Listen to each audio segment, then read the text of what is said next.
My gosh, you almost died. And here you are. What happened to Angelica Panganiban? Nung 7 months pregnant ako with my daughter, may naramdaman na akong shooting pain Yeah. sa left hips ko.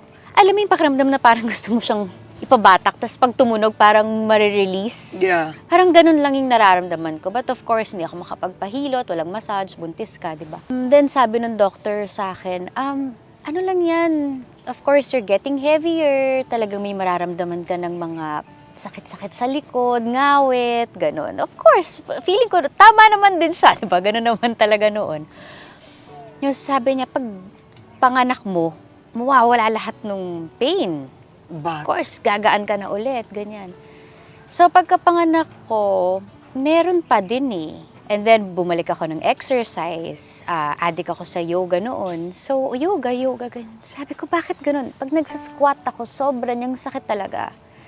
The more na i-workout ko siya, the more na sumasakit siya, the more na igalaw ko, the more na sumasakit. Ini-x-ray ako, inu-ultrasound, yung hips, yung likod, walang makita. Parang July, nung una ko siyang naramdaman. Come to early March of 2023, sumakit na rin yung right side ko.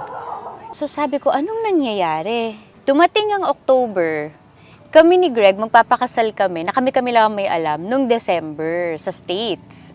So sabi ko, gusto ko, medyo hindi naman ako mataba, yung wala na sanang mga maga, di ba?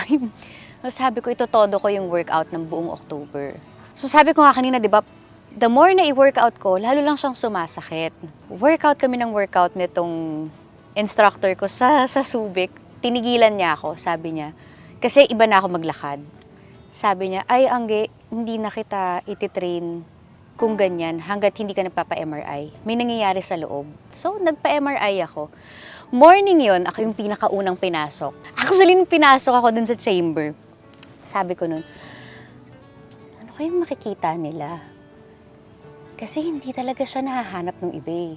Sabi ko, may cancer kaya ako? As in, yun yung mga tumatakbo sa isip mo na pa, tapos umiiyak ako, tumutulo lang yung luha kasi parang nagdadasal ako na, Lord, ngayon lang natupad yung mga pangarap ko. Ano yun? Binigay mo, tapos pinatikim mo lang sa akin. Huwag naman, Lord, ayoko pa.